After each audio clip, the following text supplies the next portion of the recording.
बिस्मिल्लाहिर्रहमानिर्रहीम। अस्सलाम वालेकुम नाज़रीन, आप यूट्यूब चैनल देख रहे हैं। मैं इमरान खान हूँ। बड़ी उम्मीदें लगाई थी पाकिस्तानियों ने कि सुप्रीम कोर्ट ऑफ पाकिस्तान अपने फ़ैसले पर अमल दरामद ना होने की सूरत में फ़ौरी तौर पे एक एक्शन लेगी।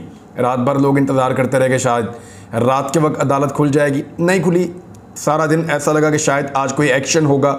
वकला भी निकले और तरीके इंसाफ से वाबस्ता वकला निकले और उन्होंने निकलकर सुप्रीम कोर्ट ऑफ पाकिस्तान के बाहर जो है वो एक यकजहती का मुजाहरा भी किया सुप्रीम कोर्ट ऑफ पाकिस्तान के साथ। उधर लतीफ़ खोसा साहब ने भी कीमत चुका दी है आइन और कानून के साथ खड़े होने की। देखें, पाकिस्तान पीपल्स पार्टी ने 3 लोगों को अभी तक सज़ा दी है। एक इंसानी हकूक़ के लिए खड़ा हुआ था, एक सेनेटर आज़म स्वाति के साथ जो जुल्म हो रहा था उस पर आवाज़ उठाई थी, मुस्तफ़ा नवाज़ खोखर ने, तो पीपल्स पार्टी ने उनको अलग कर दिया, सेनेटरशिप भी वापस ले लिया और पार्टी से भी फारिग कर दिया। सेनेटर एतजाज़ एहसन साहब ने आवाज़ उठाई थी जो कुछ फस्तायत हो रही थी रजीम चेंज ऑपरेशन के बाद और जो सूरत हाल पैदा की गई थी उस पर, तो उसके बाद एतजाज़ एहसन साहब को भी फारिग कर दिया गया। अब लतीफ़ खोसा साहब जो हैं वो इस मौका पर आईने पाकिस्तान के साथ खड़े हुए, उन्होंने कहा ये 90 दिन के अंदर इलेक्शन होता है और ये आइन के मुताबिक है। वैसे ये बात जो है वो रज़ा रब्बानी साहब ने भी की है, लेकिन बज़ाहिर ऐसा दिखाई देता है कि रज़ा रब्बानी साहब ने जो बात की है वो अपनी पार्टी की क़यादत की मर्ज़ी से की है, क्योंकि कई मरतबा पूछने के बावजूद रज़ा रब्बानी साहब बोल नहीं रहे थे। अब जो उन्होंने नुक्ता बयान किया है, गालिबन ऐसा लगता है कि ये बोलने के पीछे वजह यह है कि जरदारी साहब PDM की जमातों पे दबाव डालना चाहते हैं कि देखें मेरी पार्टी के अंदर से दबाव आ रहा है आइन के साथ खड़े होने के लिए, तो मैं उस दबाव को बर्दाश्त कर रहा हूँ, तो चलो मुज़ाकरात वगैरह करते हैं। क्योंकि जरदारी साहब को अब इशारा दिया गया है कि आप सियासी जमातों को पाकिस्तान तहरीक इंसाफ के साथ अंगेज करना शुरू करें और इस अंगेजमेंट में जितना टाइम आप गेन कर सकें वो आप गेन करें और मामलात को लंबा लेकर चलें। अभी कुछ अंगेजमेंट की ज़रूरत है, क्योंकि देखें दूसरे सारे हरबे इस्तेमाल करके देख लिए, काम बना नहीं अभी तक। तो रज़ा रब्बानी साहब के खिलाफ कोई एक्शन नहीं हुआ। बहरहाल 3 जो अहम लोग हैं पाकिस्तान पीपल्स पार्टी के, उन्हें फारिग कर दिया गया है। आज के दिन जब इंतज़ार किया जा रहा था कि सुप्रीम कोर्ट ऑफ पाकिस्तान तौहीन अदालत के लिए कोई नोटिस लेगी, कोई मामला आगे बढ़ेगा, तो ऐसा हुआ नहीं। इलेक्शन कमीशन ने पंजाब के इंतखाबात के फ़ंड्स की दस्तयाबी के मुतालिक report supreme court of Pakistan में जमा करवा दी है। ये 1 सफ़े पर मुश्तमिल रिपोर्ट है मुबैना तौर पर। इलेक्शन कमीशन हुकाम रजिस्ट्रार सुप्रीम कोर्ट के दफ्तर गए और एक रिपोर्ट वहाँ जमा करवाई। सुप्रीम कोर्ट ने 4 अप्रैल को वफाकी हुकूमत को इंतखाबात के लिए 10 अप्रैल तक 21 अरब जारी करने का हुक्म देते हुए इलेक्शन कमीशन को 11 अप्रैल को फ़ंड मिलने या ना मिलने के हवाले से रिपोर्ट पेश करने की हदायत की थी। अब इलेक्शन कमीशन ऑफ पाकिस्तान ने अदालती हुक्म के मुताबिक अमल किया है। देखें, इलेक्शन कमीशन ऑफ पाकिस्तान को जब अदालत ने कहा कि इलेक्शन में जाना और ये तारीखें, तो उन्होंने जाकर बाकायदा एक शेड्यूल जारी कर दिया। उसके बाद इलेक्शन कमीशन ऑफ पाकिस्तान को अदालत ने यह कहा कि आपको फंड्स मिले तो तब भी, ना मिले तो तब भी, और आपने ये रिपोर्ट जमा करवानी है 11 अप्रैल को। तो रिपोर्ट जमा करवा दी है इलेक्शन कमीशन ऑफ पाकिस्तान ने। सुप्रीम कोर्ट ने वफाकी और निगरान पंजाब हुकूमत को सिक्योरिटी प्लान भी इलेक्शन कमीशन को जमा करवाने का हुक्म दे रखा था। सिक्योरिटी प्लान 16 अप्रैल तक जमा करवाने का हुक्म दिया गया है। सुप्रीम कोर्ट ने 14 मई को पंजाब में इंतखाबात करवाने और इलेक्शन कमीशन वफाकी और सूबाई हुकूमतों को इसके लिए इक़दाम करने की हदायत दे रखी हैं। अच्छा, सिक्योरिटी प्लान जो है ना वो सूबाई हुकूमत पंजाब को तो देना पड़ जाएगा, और उनको इसलिए देना पड़ जाएगा क्योंकि वो निगरान हुकूमत है और वो घर भी जा सकते हैं, मुंतखब नुमाइंदे नहीं हैं। वफाकी हुकूमत का अभी कोई आइडिया नहीं है कि वो क्या करते हैं, लेकिन मुझे लगता है कि मोहसिन नकवी अपनी खाल बचाने के लिए इस लेवल तक नहीं जाएंगे और अपना ओहदा बचाने के लिए वो कोशिश करेंगे और वो प्लान कम से कम सिक्योरिटी का जमा करवाएंगे, या फिर उनको एक रिस्क लेना पड़ेगा। वैसे सारे के सारे लोग रिस्क लेकर ही चल रहे हैं। होना तो ये चाहिए था कि आज अदालत सबको बुलाती और ये पूछती कि अदालती हुक्म के ऊपर तामील क्यों नहीं की गई और आईने पाकिस्तान से क्यों भागा जा रहा है।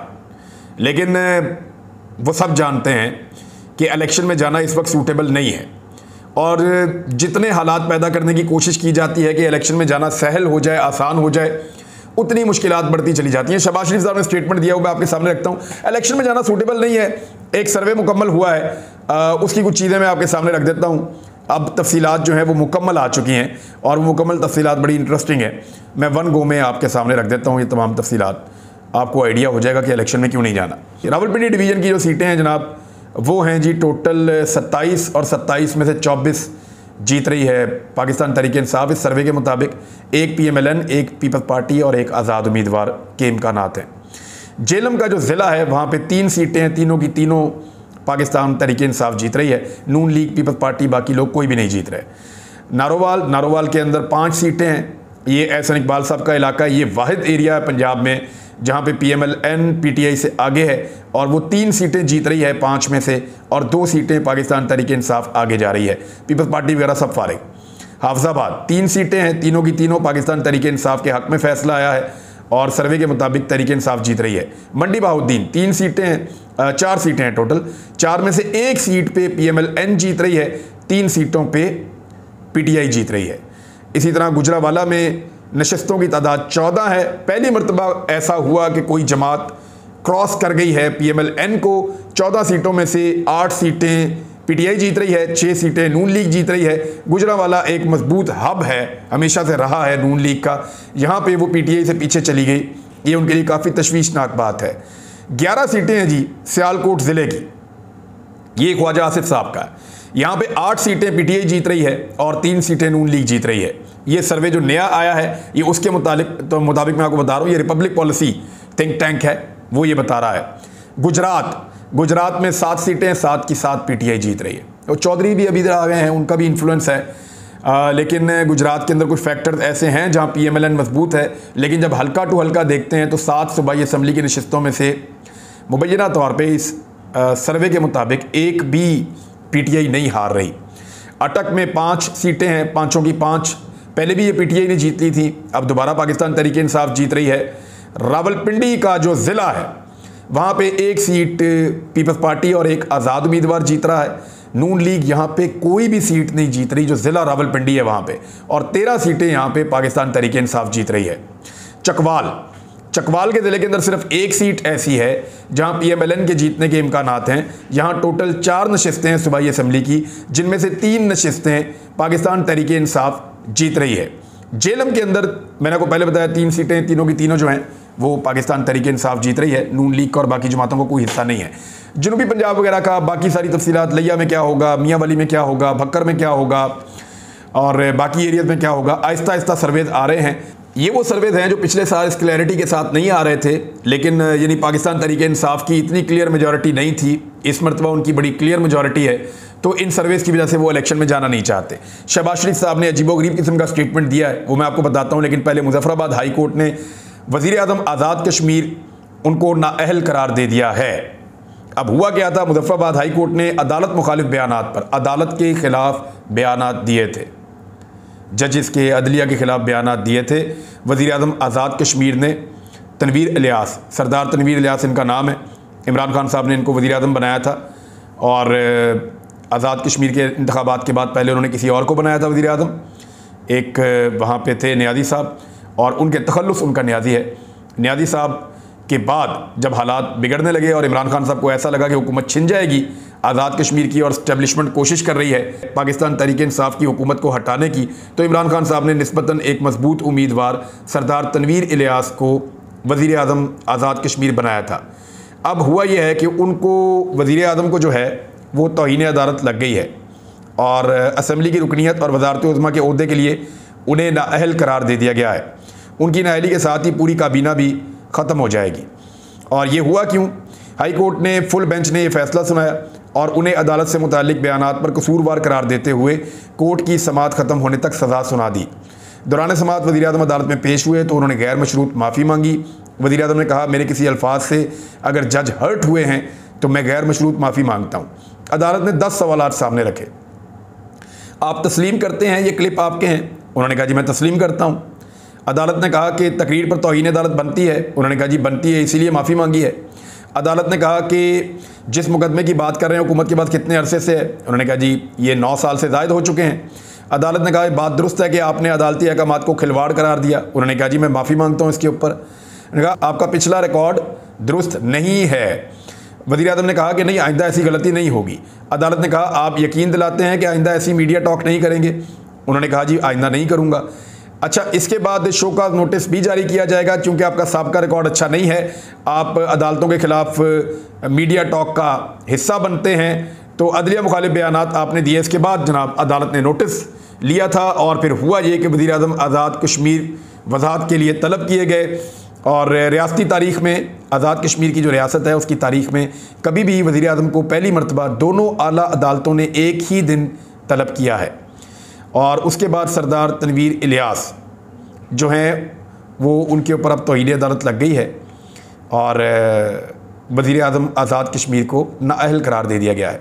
अच्छा, ये वो चीज़ें हैं जो सरदार तनवीर इलियास साहब से मंसूब हैं कि अदालत की तौहीन की और अदालत की तौहीन करने की वजह से उनको फ़ारिग कर दिया गया। अब बहुत सारे लोग इसके पीछे ढूंढेंगे कि ये एस्टेब्लिशमेंट क्योंकि ख़िलाफ़ थी सरदार तनवीर इलियास के, तो एक छोटी सी चीज़ को भी बड़ा बना के अदालत ने फ़ारिग कर दिया। लेकिन आपको मैं एक चीज़ बताता हूँ, ये फ़र्क तो रहेगा। सरदार तनवीर इलियास से ज़्यादा अदालतों के साथ बदतमीज़ी नवाज शरीफ ने, मरीम नवाज़ ने, मौलाना फजलुर रहमान ने और बाकी लोगों ने की है। इवन पीपल्स पार्टी के लोग थोड़े मोहतात रहते हैं, लेकिन उन्होंने भी की है। पीडीएम की जमातों ने, ख़ास तौर पे पीएमएलएन ने और फजलुर रहमान साहब की पार्टी ने सुप्रीम कोर्ट ऑफ पाकिस्तान के मुअज़्ज़ज़ जज साहिबान के बारे में जो बातें की वो सरदार तनवीर इलियास की बातों के मुकाबले में ज़्यादा हैवी हैं। लेकिन क्योंकि इस्टेब्लिशमेंट सरदार तनवीर इलियास के ख़िलाफ़ है और अदालत ने वहाँ पर एक फ़ैसला किया और वज़ीर आज़म को फ़ारिग कर दिया, नाअहल कर दिया, तो इसी तरह मुझे लगता है कि सुप्रीम कोर्ट ऑफ पाकिस्तान को भी चाहिए कि उन लोगों को तलब करें, उनकी सरजनिश करें और उनको नाअहल करें जिन्होंने अदालतों की तौहीन की है और ख़ास तौर पे जजेस के नाम लेकर और उनके फ़ैसलों की भी तौहीन की है और अदालतों को तकसीम करने की एक भोंडी कोशिश की है। जैसे आज़ाद कश्मीर के अंदर हाई कोर्ट में जजेस ने एक सख्त किस्म का क्राइटेरिया अपनाया, आइंदा किसी वज़ीर आज़म की ज़रूरत नहीं होगी वहाँ पर कि वो ऐसी कोई हरकत करे। इसी तरह सुप्रीम कोर्ट ऑफ पाकिस्तान को भी एक्शन लेना चाहिए उन लोगों के ख़िलाफ़ जो लगातार सुप्रीम कोर्ट ऑफ पाकिस्तान पर कीचड़ उछाल रहे हैं। यानी ये दो अलग अलग क्राइटेरियाज हो नहीं सकते, क्योंकि सरदार तनवीर इलियास के ख़िलाफ़ है एस्टेब्लिशमेंट, तो वो देखें आप फ़ारिग हो गए। लेकिन दूसरी जानिब पीडीएम की जमातों के हक़ में है एस्टेब्लिशमेंट, तो आप देखें वो लगातार धमकियाँ लगा रहे हैं, लगातार बदतमीज़ी कर रहे हैं, तौहीन कर रहे हैं अदालत की, तो उनके ख़िलाफ़ कोई एक्शन नहीं हो रहा। तो सुप्रीम कोर्ट ऑफ पाकिस्तान एक ताकतवर इदारा है, पाकिस्तान का एक सुतून है और अपनी इज़्ज़त वो खुद करवा सकते हैं। जो लोग तौहीन कर रहे हैं, एक तो उनके फ़ैसले उनकी इज़्ज़त करवाते हैं, दूसरा कानून की ताकत इज़्ज़त करवाती है। इन लोगों को नाअहल होना चाहिए। मैंने आपसे कहा था कि ये बिल चैलेंज हो जाएगा अदालत के अंदर। ये जो supreme court practice and procedure bill जो बनाया है हुकूमत ने, जिसमें चीफ जस्टिस ऑफ पाकिस्तान के इख्तियारात कम करने की कोशिश की जा रही है, मैंने पहले भी कहा था कि ये चैलेंज हो जाएगा। मोहम्मद शाफ़े मुनीर एडवोकेट हैं, उन्होंने supreme court practice and procedure bill 2023 को अदालत उज़्मा में चैलेंज किया है और इस्लामाबाद हाई कोर्ट में ये चैलेंज किया गया है। दरख्वास्त गुजार की जानिब से इस्तदा की गई है कि सुप्रीम कोर्ट के रूल्स बनाने का इख्तियार सिर्फ अदालत उज़्मा को ही हासिल है। यानी सुप्रीम कोर्ट के जो रूल्स हैं वो आईने पाकिस्तान के मुताबिक अदालत उज़्मा खुद बनाएगी, कोई और नहीं बनाएगा। Supreme court practice and procedure bill 2023 को गैर कानूनी और गैर आईनी करार दिया जाए। दूसरी जानिब सुप्रीम कोर्ट की प्रैक्टिस एंड प्रोसीजर तरामीम 2023 इस्लामाबाद हाई कोर्ट में भी चैलेंज कर दी गई हैं। अच्छा, अब ये वकील सईद आफ्ताब ने इस्लामाबाद हाई कोर्ट में दरख्वास्त दायर की और एक वहाँ पे भी हो गई। मैंने आपसे कहा था कि ये चैलेंज किया जाएगा, ये चैलेंज कर दिया गया है और मुझे नहीं लगता कि सुप्रीम कोर्ट ऑफ पाकिस्तान के ऊपर इस किस्म का कुल्हाड़ा चलाने की जजेस या वकला या अदलिया से जुड़े सारे जो तबकात हैं वो इसकी इजाज़त देंगे, मुझे ऐसा नहीं लगता। लेकिन फ़िलहाल फौरी तौर पे उसको दोबारा सदर पाकिस्तान को भेज दिया गया है मंजूर करने के बाद। बहुत जल्दी है इनको, जैसे नैब का कानून धड़ाधड़ जल्दी जल्दी मंजूर किया था, ऐसे ही इसको भी इन्होंने मंजूर किया है। तो इसमें सुप्रीम कोर्ट के हवाले से ये बिल सदर पाकिस्तान को भेजा, 10 दिन में दस्तखत करते हैं तो ठीक है, नहीं तो 11वें दिन ये कानून बन जाएगा। लेकिन मेरे ख्याल में कानून बनने के बाद या बनने से पहले ही ये मामला सुप्रीम कोर्ट और हाई कोर्ट के अंदर उड़ जाएगा और सुप्रीम कोर्ट के इख्तियारात कम नहीं किए जा सकते। इससे जस्टिस काजी फ़ायद ईसा साहब बहुत मुतासिर होंगे। वो बड़े एक्टिव जज हैं, बड़े दिलेर जज मशहूर हैं, तो उनको ये इख्तियारात चाहिए होंगे जो इख्तियारात उमर अता बंदयाल से छीनने की कोशिश की जा रही है।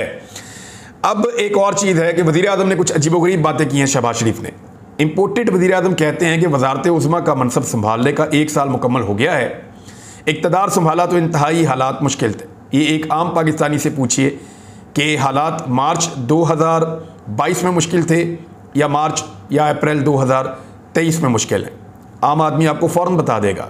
उन्होंने कहा कि गैर मामूली वाक़या था तहरीक-ए-एतमाद का कामयाब होना, नहीं एस्टेब्लिशमेंट आपके साथ थी, बहुत मामूल का वाक़या था, सारी ताकतें आपके साथ थीं।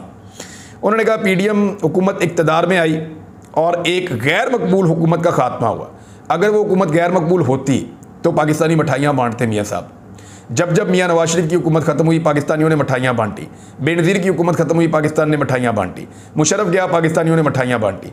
इमरान खान वाहिद लीडर है, जब उसकी हुकूमत ख़त्म हुई तो पूरे पाकिस्तान के अंदर लोगों ने निकल कर खुद एहतजाज किया बगैर किसी कॉल के। तो गैर मकबूल हुकूमत तो आप उसको बिल्कुल नहीं कह सकते। हाँ, ये कह सकते हैं कि वो आज जितनी मकबूल नहीं थी, और अगर इतनी गैर मकबूल है तो फिर आप आज इलेक्शन करवा दें। आप इलेक्शन क्यों नहीं करवाते?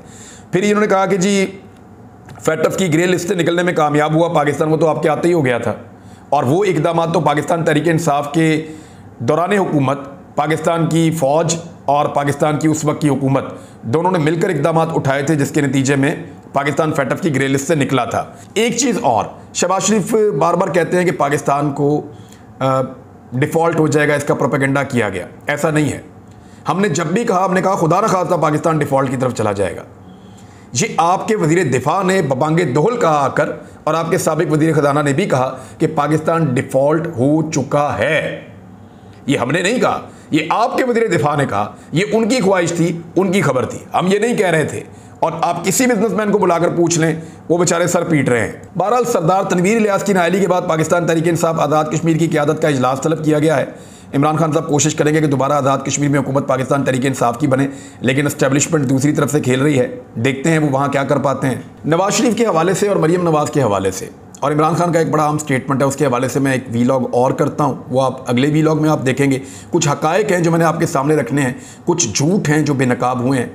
अगले वीलॉग में अब तक लेते हैं। अपना ख्याल रखिएगा, अपने चैनल का भी। अल्लाह हाफ़िज़।